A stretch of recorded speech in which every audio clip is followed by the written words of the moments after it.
everyone. Welcome back to my channel. If you're new here, my name is Millie and I am an ESL teacher and a curriculum writer. I love planning and I love supporting students. And the goal of this channel is to provide you with the support you need to help your language learners throughout the school year.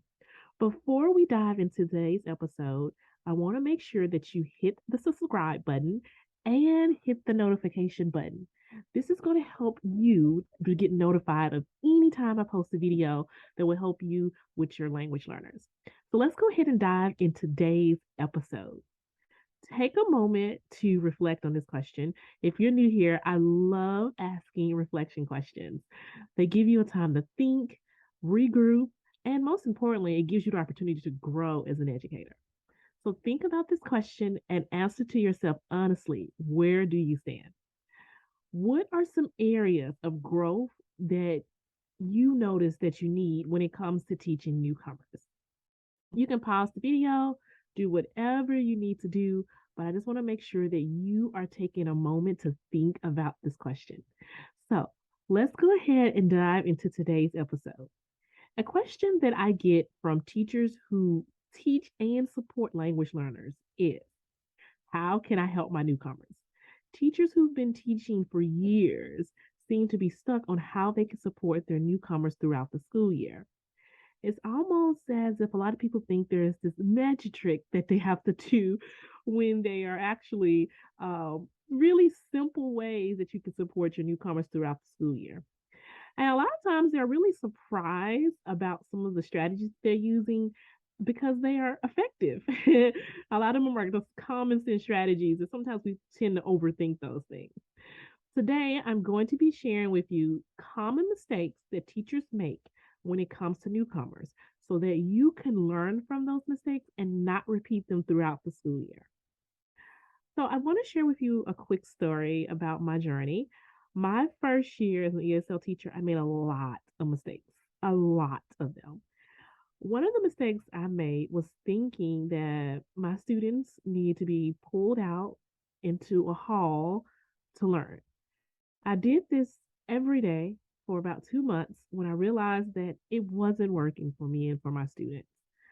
The worst part about it, which just thinking about it just makes me cringe now, is that I was pulling them out of a class that they love.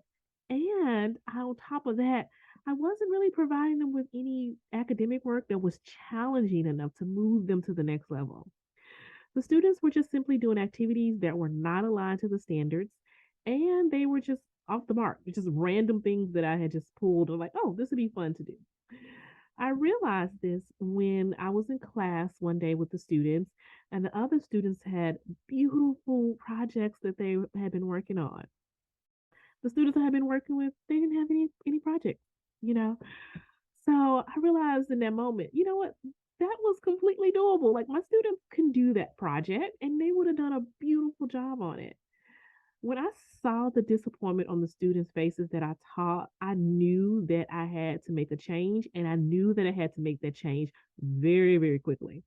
As a first year teacher, I knew I had to do something, but I wasn't quite sure what I needed to do to make that change.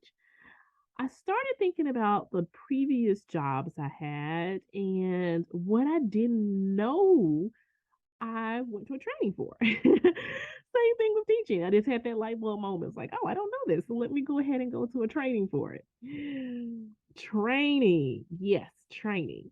I found as much training as I could and read as many books as I can get my hands on throughout the school year. I grew a lot professionally from those trainings and from those books that I was reading. I made some mistakes, and I want to share with you all those mistakes that I made. Let's dive into mistake number one. One, making assumptions about the student's academic ability. There's so many assumptions that you can make as a teacher. I have to remind myself daily to not assume. Do not go into the situation assuming. For example, some teachers make assumptions about the language learner's learning ability. Sometimes you will hear, well, they can't do this activity because they are a newcomer.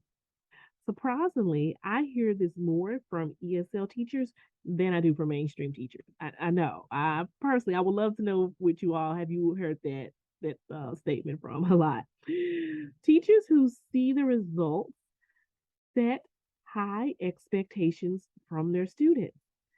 Your language learners can do tough academic goals. They can do it.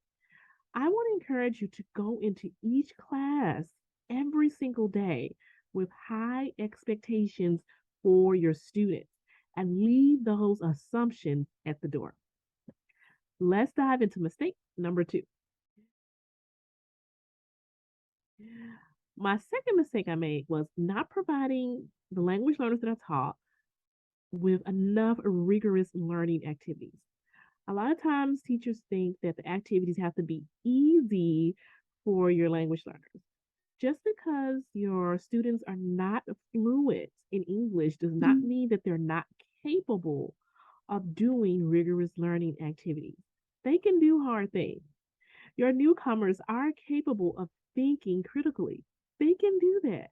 An important part of our jobs as teachers is to provide them with those tools so they can succeed.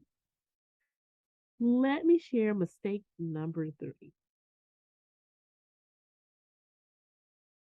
That mistake was forgetting that we all have stakeholders involved to ensure the success of the students. This means that there are other teachers, we need administrators, we need parents and guardians, we need the community. You cannot do this by yourself. I'm going to say it again. You cannot do this alone. Throughout the school year, if you find yourself feeling the burden of teaching, then think about who you can call on for support. After hearing my mistakes, I want to know what is a mistake that you made. I would love for you to share those mistakes. You can do it in the Facebook community. You can share it in the comments. You know what they say, sharing is caring. So, if do you all want more content and tips? If you do, just simply go to myadventuresinESL.com for more tips and tricks. I will see you all next week, and thank you all for stopping by. Bye.